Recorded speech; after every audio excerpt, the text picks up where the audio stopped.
Let's go ahead and start this meeting. Welcome, everybody. I'm glad to see you all here. I'm glad to see the great interest in working on culture in our organizations. So important. So with that, I am going to do a screen share and just a few announcements up front here, not a whole lot. And then we can today, we'll just jump into this discussion on what tools are there for building culture. And we can all start sharing with each other what we've been using. So to begin with, let me do a screen share here. And we'll do this as given the numbers so far, once again, we'll make this meeting a general discussion instead of breaking out into different groups. I think we have enough people that it will be robust, but not too many that it'll be overwhelming, and I think we'll all benefit from the discussion. As you know, this meeting is being recorded, and so that will also be helpful for anybody who might watch this video later. So let me do a screen share here and pull up my correct screen. Let's see, there we go. And I'm going to go there. And I assume that my screen is now being shared, correct? Very good, thank you. Got Anna's thumbs up. So the first thing I want to do is just make an announcement as it relates to the next meeting of this group. Will actually be live in person for those who are going to be in Baltimore at the annual meeting. So want to make sure that you're all aware of the meeting time and that you're all invited. I do not have the room. That I guess you'll get when you get there, and they'll tell you where our assignment is. But I do have the date and the day, Tuesday, August 30th at 4 p.m. to 5:30 p.m. And that will be our live session and a continuation of this program. So I wanted to let you know all about that. And then today's discussion question is, what tools are there for building culture? And with that, let me do a real quick share out just to get the ball rolling, and then we'll open it. And I'll let Jeremy take the discussion from there. And I will have one more slide to pop up. In fact, I'll just pop that slide up right there right now so you can see that. This is just a brainstorm dump. This is the things that I have been thinking about in terms of what are we doing here at Hogle Zoo. And as you see, there's not some, as I like to say, there's no silver bullet, or rather it's silver buckshot. There's a whole bunch of things that you can choose from and do and try. And many of your institutions are doing and trying these things with success to help build that culture of conservation in your organization. One of the things that we've done, for example, is we actually created a culture committee. Colloquially and in fun, we call it the culture club, but we are the culture committee. And there was some pushback about calling it the culture club, actually, because some said that makes it sound like it's an exclusive thing. And if you get the reference, the culture club in the 80s, then you might get the reference to members only, things like members only jackets and stuff. So there was some pushback on that and calling it the culture club, because we don't want it to be a members only kind of thing, to continue that 80s metaphor. But anyway, so we call it the culture committee officially, and we have a lot of fun with it. And I know that other institutions and organizations have been doing that as well. But the one thing that I would like to share a little bit more on and elaborate on, that's also been extremely effective for us in terms of culture building, is that we made the decision that when we hired people, we'd basically give them 2 interviews. The first one was the interview that was for competency. Do they have the skills and ability, or the ability to learn the skills that they need? Do we feel confident in their ability to come and do the job? And then every full-time benefited employee, now we are an institution, just so you know, about 130 full-time benefited employees. So I'm not talking about the seasonals staff and some of the temporary staff, but as it related to every single hire that we did for a full-time benefited employee, we did a second interview, and that was with a member of the, we still do this actually, with a member of the executive team. So that's with the CEO or our vice president of programming, or myself, director of human resources. So every full-time benefited employee hire gets that second interview with senior level member of staff. And that second interview is the culture interview, I call it. And that is kind of an in-depth interview in terms of what do they think about conservation? What do they think about zoos? Some of the questions we ask are, what do you think the purpose of zoos are? What do you think about the purpose of zoos in terms of conservation work?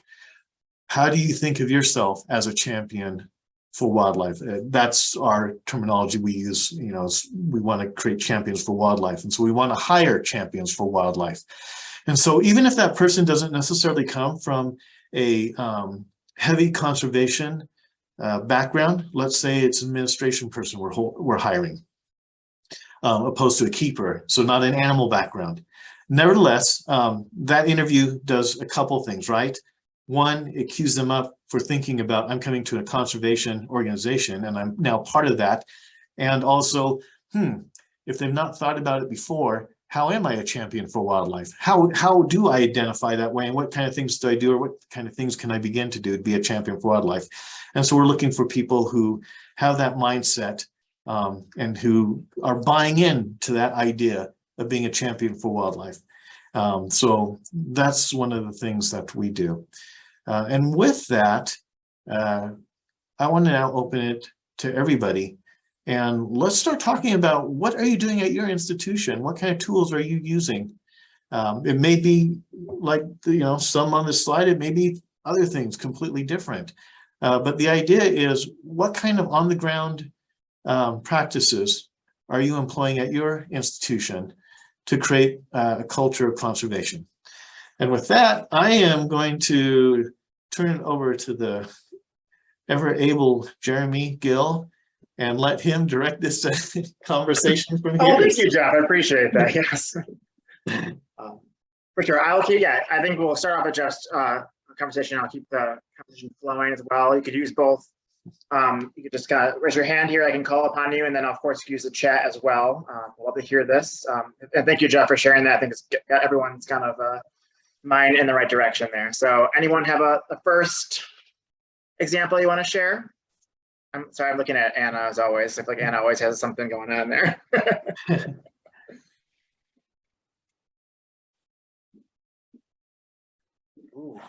I'll see if anyone else has anything to say first before I talk. I see Chris has raised his hand there. And I'm going to stop sharing so we can see everybody here in the group. Yeah, hi, this is Chris Norman. I'm Director of Conservation at the Akron Zoo. One of the things that comes to mind is the active engagement with our staff and, having a green team. And recently we've created subcommittees of our green team, because not everybody can be, we don't have room for everybody on the green team. But it's one of the ways I think that we're helping to foster that culture where we're intentionally creating opportunities for staff to take part in subcommittees that are focused on particular aspirations of sustainability, in this case, that the zoo has identified. Great. So as the green team, how's that communicated to the zoo? Is it only for full-time staff, part-time volunteers? It is. It's full-time staff year-round, and it's been populated representing approximately 1 or 2 people from each department. And we've created these subcommittees in the last year or so to also give the green team members a chance to develop professionally in leadership. So there's co-chairs for each of those. And then we're communicating this out through our staff roundtables, and are going to roll out again, because it's an ongoing thing, through email, and just continue to just make it available. Because oftentimes it's not just our keepers, but our education staff, other folks will say, boy, I'd like to be on green team. How can I partake? And this is a way that we can do that. Makes sense. Very cool. Thank you for sharing. I think Kristen, I think had her hand up a minute ago. I don't know if I went back down or not. Hi, everybody. I'm Kristen Saitaki. I'm the Director of Conservation, Engagement, and Learning at the Palm Beach Zoo. And we have started taking out some non-traditional team members into the field on some of our conservation projects to participate. So for example, we bring guest services staff or communications department out to, we do swallowtail kite counts. And so we bring them out in the field and we train them. One of our guest services staff members is on our dive team, and they go out and assist with our coral counts and things like that. So we're trying to expand that. So it's not just typically the zoologist going out in the field. So we're trying to do cross-departmental engagement. And then I'm also working on with some local partners, getting the staff out connected with nature. And we don't want to assume that everyone has the opportunity to go out and kayak on the weekends and things like that. So we are actually budgeting for those expenses this coming year, and we're planning outings so that our team members have an understanding of the importance of connecting with nature, but we really want all the staff to be having those experiences as well. So we're making it a priority this year to, and we do it during their work day. So they get paid for kayaking and having lunch out in the field. So we're excited about it. We think it'll be a lot of fun. And I feel like it is helpful when we're hiring people too, is like that we're living the mission with our team members and making it a priority to connect with wildlife and wild places. That's great. And is that shared during like an interview process to learn about these opportunities here? I'm just, you know, I was always just kind of curious to see how does people find out about that, and looking at it from teams like guest services and other places where it's not as easy to say, I'm going to leave for 4 hours and do something. So we haven't started rolling it out in the hiring process yet, but we will be. We're just starting this, but just like Jeff, in the hiring process, we want to understand what people's ideas are about conservation, what they think the mission and the purpose of a zoo is, and make sure that they're like really mission minded. Whether we're hiring, we just hired a HR director. So we wanted to know like what does she do above and beyond in her personal life to help wildlife and wild places. So we have started incorporating that there, but not as much about, hey, we're going to take you kayaking, you know, as an employee, but we do plan to. There's some other models of zoos that are doing that. So we're hoping to do a beach sweep coming up. And so we want to engage staff and as part of their workday to have them participate, because not everybody can. We're trying to be creative so that we have things that will appeal and be applicable to anybody. That makes sense. Yeah. Anna has a quick question on there too. Like, you know, what is your turnout like? Is it, you know, is there certain teams that come more than others? And I think it's interesting to kind of hear that perspective. So we want to keep it smaller, and because we're operating the zoo 7 days a week, we can't have 25 people. And right now we probably have about 70 employees staff from pre-COVID yet. So this is maybe groups of like 4 or 5 people. And we also are strategic so that it's not dominated by zoologists or the accounting department, so that everybody has more of an opportunity to engage with people at the zoo that maybe normally they never interact with. That makes sense. Cool. Well, thank you for sharing. That sounds exciting. I hope to hear some movement on there as well. I know, Rebecca, you have your hand up from Oklahoma, I think it is. Yeah, sorry. Hi, yes, I'm Rebecca Snyder. I'm the Director of Conservation and Science here at Oklahoma City Zoo. So I'll share 2 things. One, very similar to what Christine just talked about. For the last few years, for our annual performance appraisals, we have had 2 conservation engagement goals on there for staff. And so we offer a variety of things that people can do to meet those goals. Some of them are here on grounds. Some of them are out in the state, and maybe they're a half-day thing that they do off grounds, or some of them require overnight stays, multiple overnight stays, depending on what the conservation partner that we're working with, what the activity is. Some of them are international. And so we actually provide an application. Anybody on staff can apply for those opportunities. We, of course, often are looking for specific skill sets that our conservation partners need, but we have sent, like, for example, our social media coordinator went to Zimbabwe to help one of our conservation partners because they had a need in engaging more on social media. So try to make those opportunities available to all staff and then select the best people for the, especially international opportunities, but everybody on staff has to do 2 conservation engagement activities as part of their annual performance appraisal. So that has gotten all of the staff engaged. They can propose their own ideas too, if they have things they want to do. So that's been going really well, I think.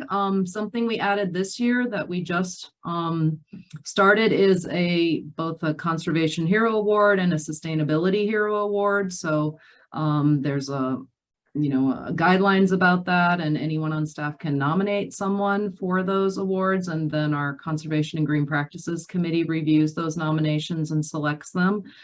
We just selected them. We haven't even announced them yet to the staff, so this is a new thing, but the award for those are people who, there's both a first prize award and like a runner-up award, and they get 2 extra days off for the first prize and 1 extra day off a year paid time off for the second prize. That's great.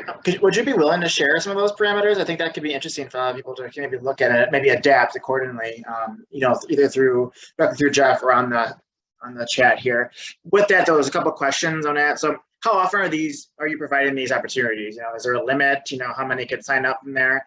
That's the first one, and then I have another one from Laura right after that. Okay, yep. So they are, people are able to do those activities using paid time. So you can enter conservation leave into our timekeeping system. So that's how we account for time.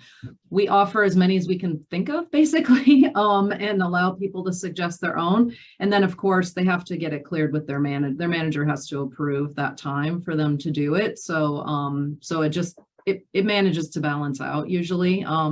There are a lot more opportunities offered in the state than there are international, and we are just going to offer our first international experience to all staff starting this year after not doing that in 2020 and 2021 because of COVID. So we had done it for a few years in the past. Usually it's about 2 of those international opportunities a year, but we're starting that again now this year. That's great. Laura asks, how is this funded? Is it from a budgetary standpoint, or is there a random grant or a person doing this? I think it'd be interesting to hear, because I don't think anyone could always just like, let's go to Africa, just send someone. Right.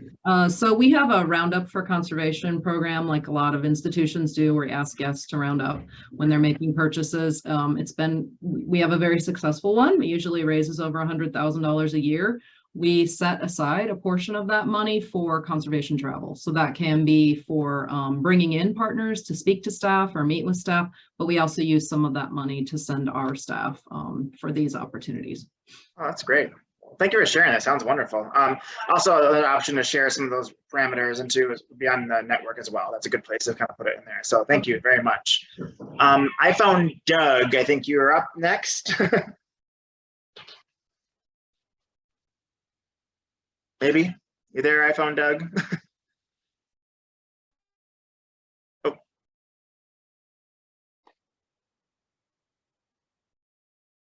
think you're still muted on your end. Oh, all right. Well, we'll come back to you maybe in a minute, Doug. I said, Laura, I saw your hand up next. Yeah, hi everyone. My name is Laura Martina. I'm the Chief People Officer at the Fresno Chaffee Zoo, and we have a similar setup to Kristen that spoke earlier. One thing that, as everything has kind of evolved, certainly through COVID and even before, the change we've made is creating incubator funds that we are putting out there in our budget to say, like, what does the staff want to do? I love the idea, Rebecca, that you can just say, like, this is what I want to do and apply for it. Or you have somebody who's coordinating these incredible opportunities for people to get involved. But we're trying to create a process, and it's not done yet, so I don't know if it'll be successful, where we have a director of conservation science who's coordinating all of this conservation work on grounds and around the world. And and funds around that, because what we found in the past is we encourage people to get involved in our conservation projects. We give them opportunities to do that, but our teams feel depleted when somebody's gone for a day, and it's a struggle. So, you know, we're now looking at how do we backfill and plan for that in our budget process to make sure that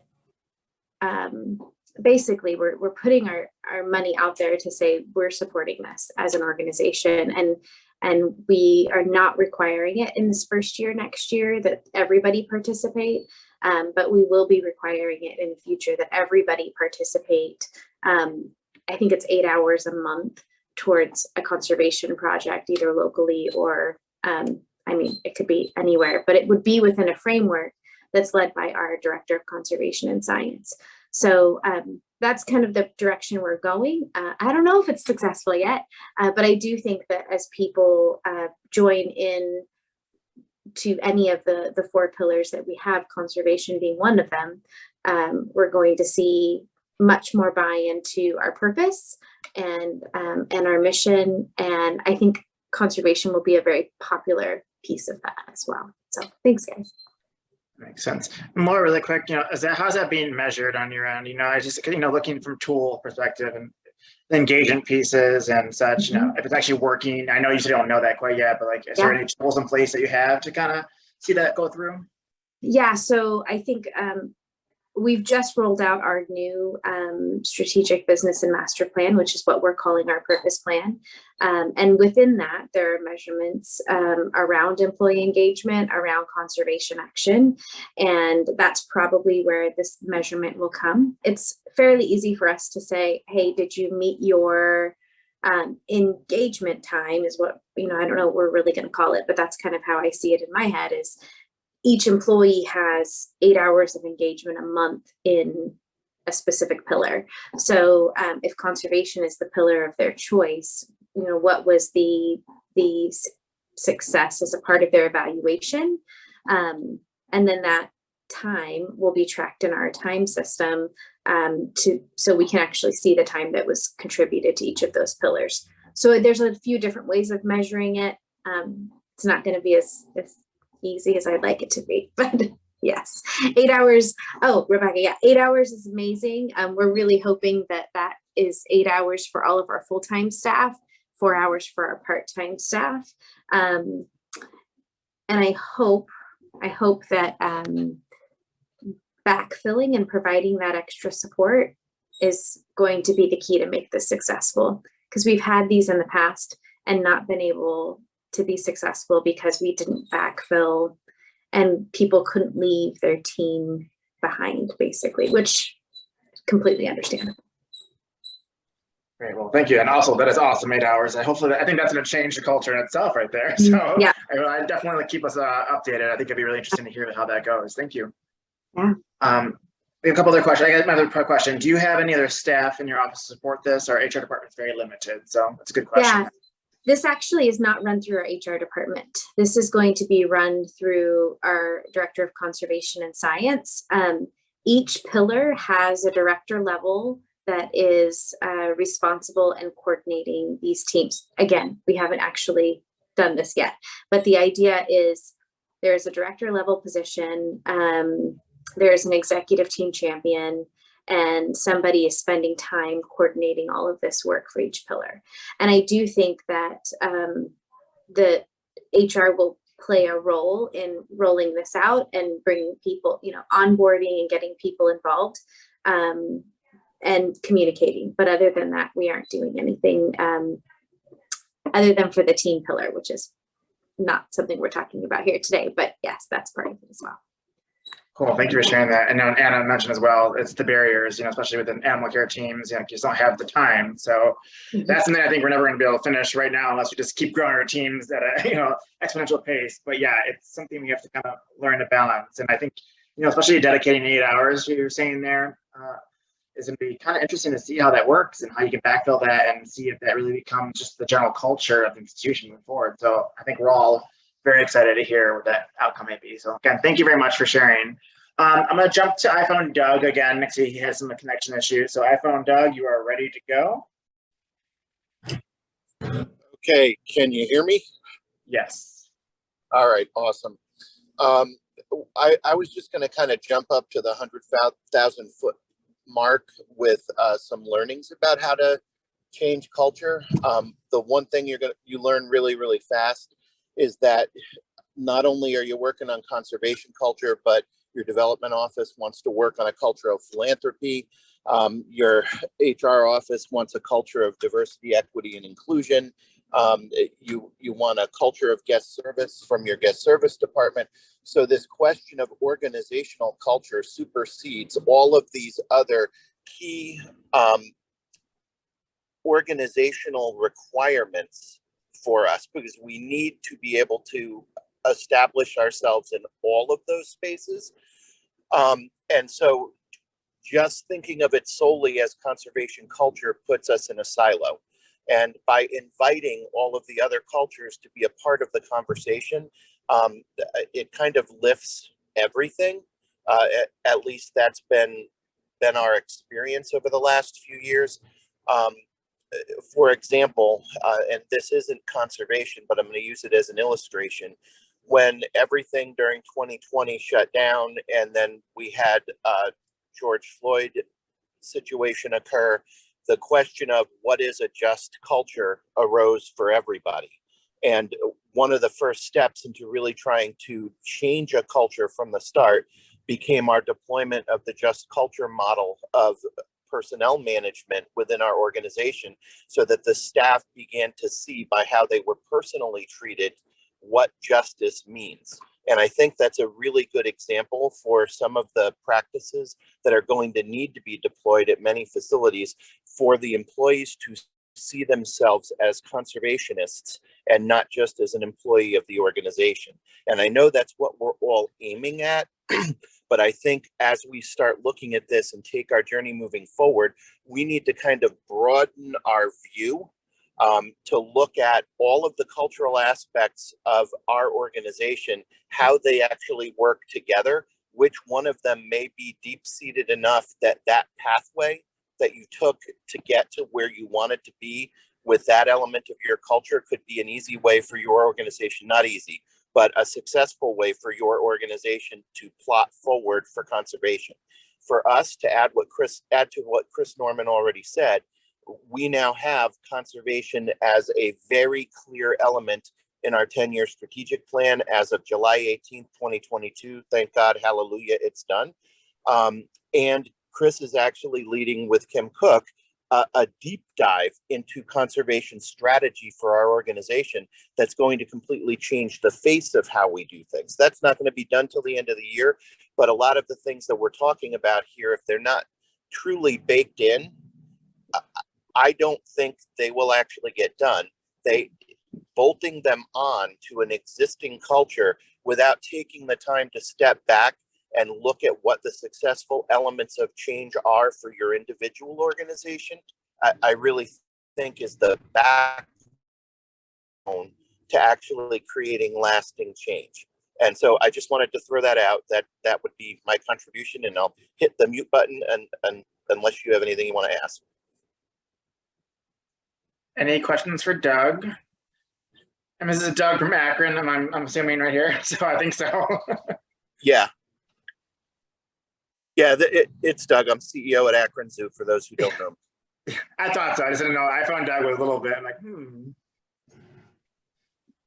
Yes, thank you for sharing that. I think nothing is popping up quite yet, but I'm sure it'll be on, and we'll keep that in mind. So thank you for sharing, Doug. I appreciate it. We have Matthew has his hand up as well.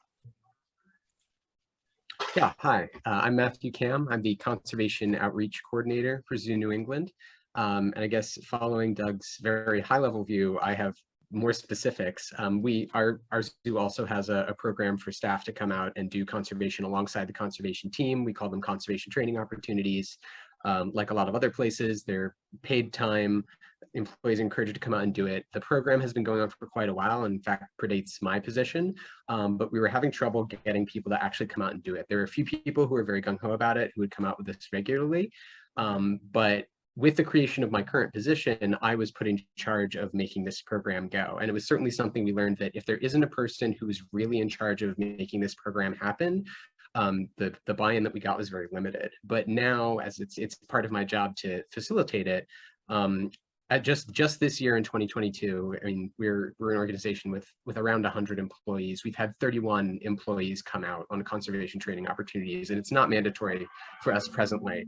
And the feedback that we got when we were trying to figure out how to get more people to come out was that they needed advance notice of opportunities as much as possible, so that they could take the time off and they could get coverage, especially for keepers and other people in animal care. And that we had to sort of make it a push to them rather than a tell them about it and wait for them to come to us. So at this point, I send out a schedule of opportunities 4 weeks in advance every week, with descriptions of everything. And I have like a chili pepper rating system for all the field work, so people can see what's like very physically demanding field work, what's maybe less physically demanding. And something that we're still working with, and I'd be interested to hear if people have thoughts about this, is we have a lot of field opportunities, but not a lot of opportunities around the zoo to do conservation work, and that'd be very valuable, because one of the other barriers that we're still trying to overcome is that a lot of employees don't have cars or access to transportation to come out to field sites, and those who do would, you know, they come out with us. We have a lot of success, but we recently had a conservation day at the Arnold Arboretum in Boston, which is very close to the Franklin Park Zoo in Boston, and that had the most turnout by far of any opportunity we've had. We had like 12 people come out for that on different days, because they could actually get there. And I'd love to hear from people who have successful like on grounds conservation opportunities, like what those look like, because I'd love to make some of those available to our staff as well. Great, thank you. Renee, I think you're up right there. I saw that. Hey, Matthew. Yeah, I remember when you guys were first starting these. I'm so glad to hear that that's really taken shape. But on grounds pieces are the most successful and most inclusive. Your grounds team, you know, people that don't have that time off to take, it's really unfair to offer. If you don't have something to offer them, then it really isn't an all zoo kind of thing. And so, you know, we've worked on butterfly tagging, we worked on bat monitoring on grounds as well. I'm sure if you talk to some of your teams on grounds, there may be ideas that they have. The important thing is always to offer it, not just offer anything, but offer something that's connected to a bigger conservation piece. And you'll find that some of your local projects are looking at monitoring, you know, doing bio blitzes, monitoring on grounds, because remember, on grounds is a wild space for your city or your county. So just looking at all the opportunities that some of the local conservation organizations are looking at, and then bringing that on grounds would be really critical. We're actually looking at totally focusing on grounds because we want this to be more inclusive. And those other opportunities just led to a little bit of, you know, it was sort of a privileged thing. And it was hard to kind of put that in as the program, you know, for the zoo. So yeah, and always happy to help you with any ideas moving forward on it too, but great thinking. And I'm so glad to hear that you guys are proceeding with those opportunities. That's great. Thank you, Renee. Anna, I had your hand up as well. Yeah. So that's something that we have been sort of focused on as well, is the on-site opportunities. You know, we've had a lot of the same barriers with trying to do events even just locally in the ways that we've done. So we have our conservation committee, which I've talked about, and then we've done local conservation activities. And because we haven't had a huge focus on local conservation, we don't really have a lot of local projects that people can participate on. So the way that we went about that was collaborating with local conservation organizations and partners and trying to support the events that they were already doing. So in that way, we, you know, didn't have to build the capacity to be creating all of these projects and to be doing that, but we could support local partners and amplify, you know, with, you know, one of our biggest strengths is we have all of these people, whether it's our volunteers or staff, and who want to be engaging in things. And so one of our metrics was, you know, about just increasing the awareness and engagement for our internal community to participate in local conservation initiatives from partners. And that also helped us strengthen those partnerships and build a little bit more trust within our local community. But even that was, you know, we were kind of seeing the same kind of groups of people from specific departments that were able to go.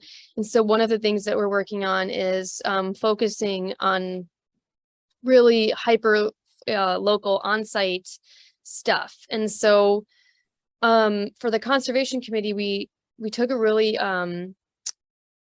we're really focused on the AZA North American Songbird Safe program. So that's a safe program that we are part of.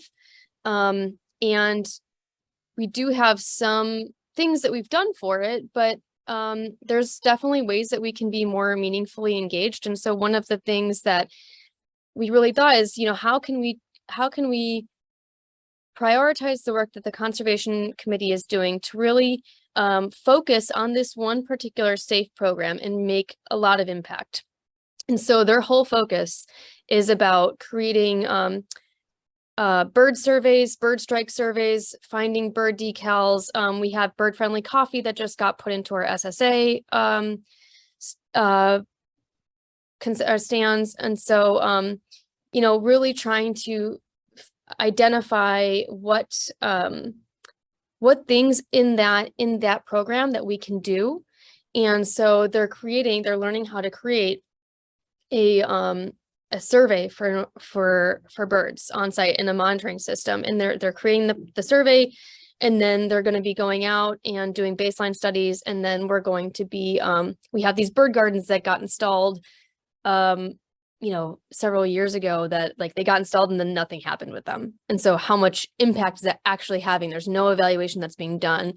There's some that like none of the plants are even survived. So like there are definitely opportunities that we've identified that, you know, can we do baseline surveys in these bird gardens and then work with a local plant, a native plant organization that's also a metric in the North American Songbird Safe program, and improve them, and then do continued surveys to see what's changing and get more staff involved. And that's something they can do on, you know, during their day. Like I'm going to walk, you know, there's 6 throughout the zoo, so they can walk and just do a quick, you know, birds monitoring survey, or we can do, you know, more clear, you know, bird strike surveys, or identify buildings within our organization that don't have decals, or, you know, those kinds of things. And so it was just a really good way for us to start doing something that also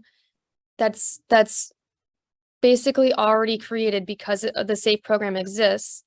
And there's also the Monarch one too, that is, I think, another good one for those kinds of things. But you know, it's like a really focused way that we can make meaningful impact on a SAFE program, that a conservation program that already exists, and also start stuff on grounds and start that engagement piece and building that culture piece. So hopefully that we'll see how that goes. Great. Yeah. Good luck on that one.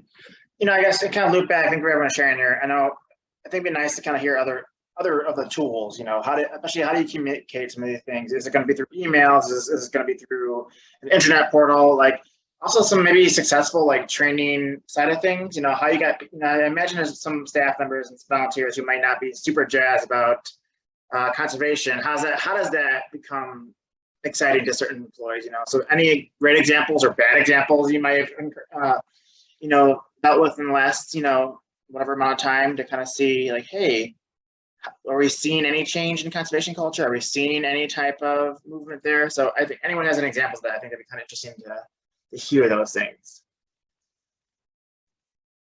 A couple of people on here. Yeah, We got some example. Go ahead. Thanks, Jeff. looks like Eric's got his hand up. Yeah, so Eric, he might have been before, but maybe I'll tie you in with this one. So Eric, go ahead. Thanks. Well, I think along the lines of what you're asking for, I also wanted to maybe bring this to a little bit of a higher level. I'm President of Animal Health and Conservation at Zoo New England. And a quick thank you to Renee, actually. The program that just described was based on the one that she began at Houston Zoo. But, you know, we have simple metrics like the number of people that participated in our, you know, training opportunities, and we have other things along those lines that we do as well. But how does that translate into measuring a change in culture? How are we defining that? And when do we consider ourselves successful? Great. Autumn, do you have an answer to that yet? I know Renee just popped up, so I want to make sure we have the right person first in that one. I do not have an answer to that question. Maybe Renee can go first. Yeah, we did a series of different forms of trying to kind of get out of staff their identity piece to see how this was actually, because we wanted to prove that if we were spending time doing this, that it was actually improving and strengthening the staff, because that's what you need to do to prove to the managers that this time is actually valuable. And we saw marked change in their, we also interviewed the managers after they've been a part of these programs, and they had improved their work ethic. There was longer longevity of staff directly correlated to those things. They self-reported, we monitored, the managers also monitored. So there were 3 different data, places we were getting data from. One of the most effective ways we found to get information was doing debriefs after, so that you were hearing fresh from them what this meant to them and how they were then putting that into their everyday life, putting that into their work, because it's so important that you're not just doing these things separate to what the zoo is. This is to strengthen the zoo in its mission. So those debriefs were really critical for even them to be realizing that this was something they could put into their work, and like be talking to guests about them being wildlife saving staff, and this is how the zoo contributes. But that became really important. That's why it was really important to report back also the results that were coming from bat monitoring or butterfly tagging, to make sure they felt the connection to the bigger picture of conservation as well. You've got to keep that quality of the conservation piece up so that they understand that they're a part of the bigger picture, which is always the harder thing to do. But we did surveys, debriefs. We also had it in their evaluations. So the managers and the directors were all asking on this. And it was because it was all bought in by everyone. In the early days of the process, we really made sure everyone was a part of designing these too. So that's why I say, like, the most popular are the hour and a half long ones for the whole staff. So you really have to think about those pieces and designing it for your staff. If you have a targeted staff that are not participating in things and you really want them to be a part of stuff, you meet with those managers and those directors to really kind of get out of them what they would like to see from this and kind of move forward from there, if that makes sense. Makes perfect sense. Thank you, Renee. I love actually, the sort of surveying and evaluating the experience, because these people, they come out, and the numbers are increasing and people are excited about it, but then we have nothing else to quantify that other than this many people did it, And I'm happy to share any of the surveys that we've done, the questions, so that you can, because we've tweaked that over time as well. Yeah, I'm sure we would all love to see that, Renee. Thanks. Yes, I think they can live on our AZA network there. That'd be really nice to see those things. Thank you. Autumn, your hand is still up there. Thank you very much. Yeah, so something that I did here, I'm at the Autumn Russell. I'm the Senior Director of Education and Communication at the Akron Zoo. I worked on a project here several years ago that was it was more geared toward empathy and how we build empathy for wildlife. But I think there's a lot of application to this, and it was a staff behavior change. And what we did, we actually did a baseline to figure out, you know, we wanted to focus on language and how we talk about the animals and the words we use, and did a baseline of where are staff comfortable, what do they not perceive as an issue, what is over the line for them with anthropomorphic verbiage. And so we created champions, we did trainings, and then we did feedback throughout the process of it. And so the way that I did measurements is actually I created kind of fake email accounts and used our info line to send emails to certain staff asking questions about the animals. And then I would take their responses and looked at the language that they used in talking about, and was there empathy building language in that. And that actually gave us a great tool to calculate how language was changing. And there was significant change. And what we actually saw was social norming happening in the zoo, because we had areas that hadn't even been trained on the language start using the language because they heard others doing it. And so that community-based social marketing was what we used, but really gave us some tools to drive that behavior change, as well as embedded evaluations throughout, so we could see how that was changing. And we still have language being used, and this is now like 3 or 4 years later. That's great, thank you. Awesome.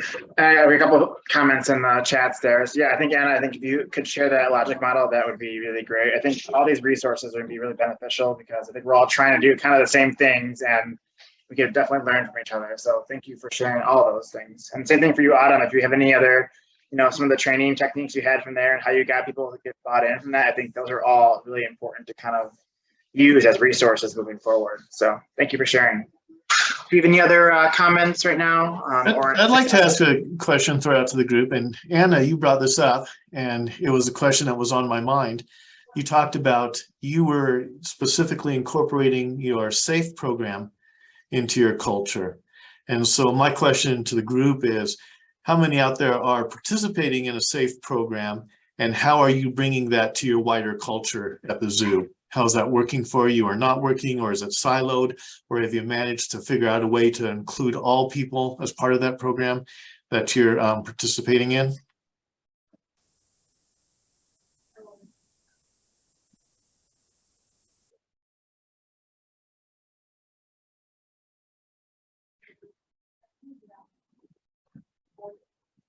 Is anybody else doing a SAFE program? Let's start there. Rebecca, I think. Let's start with Rebecca now. Okay, I'll start. So a couple that we do that are easier to involve staff in are, we also are part of North American Bird Safe, and then Monarch Safe as well, because those revolve around native species, obviously, that we have here at the zoo. It's easier to come up with activities that the staff can join in. So planting pollinator gardens here at the zoo or at home, helping to tag monarchs, helping us with pollinator surveys on grounds.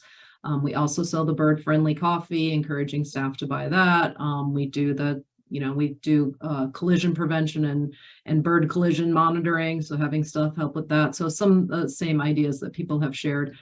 For the other ones, it's a little harder because they're not native species. So we're part of Asian Elephant Safe, and it's World Elephant Day is tomorrow, and so we do an awareness day, and that is one of the staff participating, like organizing and holding that awareness day. We count that as conservation engagement for that goal I mentioned. We also have fundraisers that are part of some of these awareness days, separate from the event at the zoo. And so if staff organize those, for example, like tomorrow night, they're getting together at a local restaurant and bar, and some of the proceeds goes to the Asian Elephant Safe program. We don't, of course, require people to do that kind of thing because it's outside of work time, but that's another way that staff have an opportunity to participate then in a fundraiser. So those are just a couple of ideas of ways we've tried to tie more staff into the SAFE programs. Yeah, thank you for sharing that.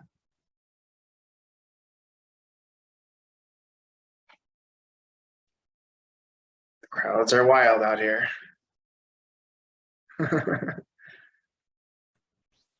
I will say our teen program just started to do things around the bird safe and monitoring birds, and I'm going to have them lead opportunities for the staff. So realize you have lots of resources, like the teens are great, and if I need to just coach them, they take staff out, the staff like working with them. So that's just another way. But yeah, the Songbird Safe is what I've kind of tagged them into, and they're just helping with all of that as well. So I'm going to do something, and she'll probably hate me for doing it, but Tori is at Hogle Zoo here, or Kaylee. I see you on. We have a SAFE program, the Monarch Butterfly, and I would just like to hear from you. And I see Liz also for our institution, raised hand. What would your wish list be in terms of this and involvement with the entire zoo, opposed to just residing in the conservation department? So I will let whoever would like to speak up answer that.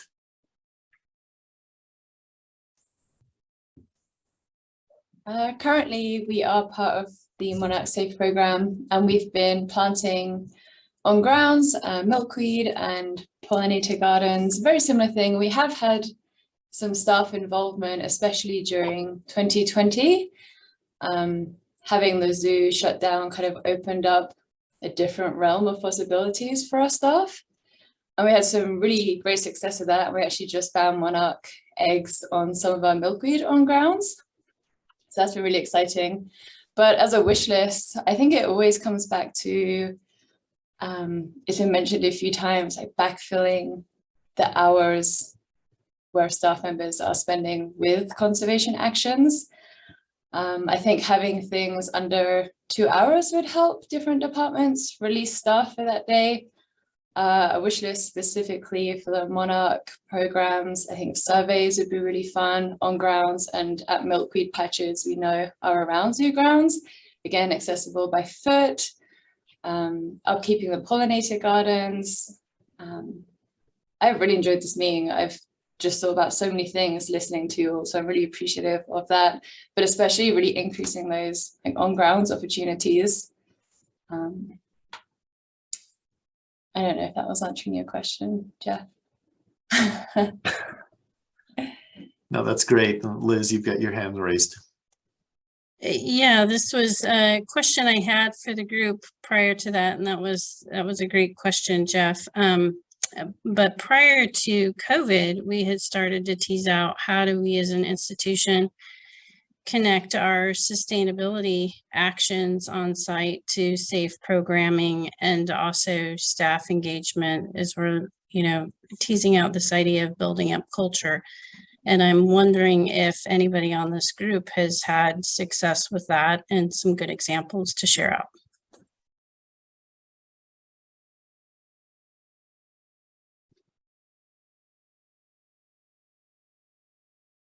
So I'm hearing there's lots of opportunity. We use Plastic Free July as an opportunity as well, but we connected it to our sea turtle program. So everyone's saving sea turtles. Our partners all gave talks on how reducing plastic would save sea turtles. And I would just encourage you to do exactly what Liz is saying and look at your sustainability stuff to connect it to wildlife you have, because the staff really responded well to that. It was actually one of the highest, when we were doing all the surveying afterwards, one of the highest connections that people felt, because it was things they could do in their everyday lives as well. So I would say that that's a very, very important point, Liz. Yeah, that really pulled from feedback we were getting from a lot of our entry-level staff coming from a variety of departments is, really seeing conservation action as being some of those sustainability efforts. So how do we lean into that and connect the dots related to our overall conservation strategy?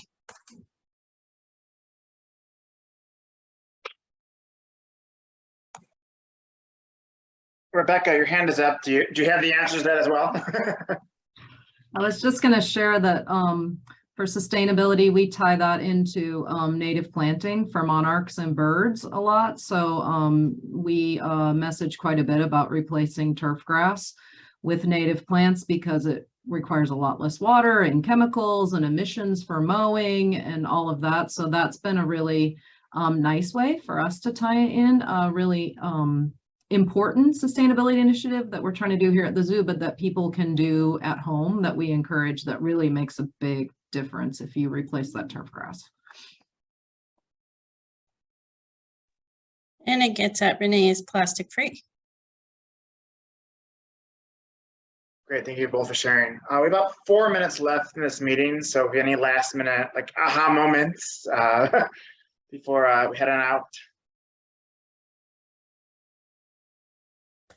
So excited to see everyone at AZA next week.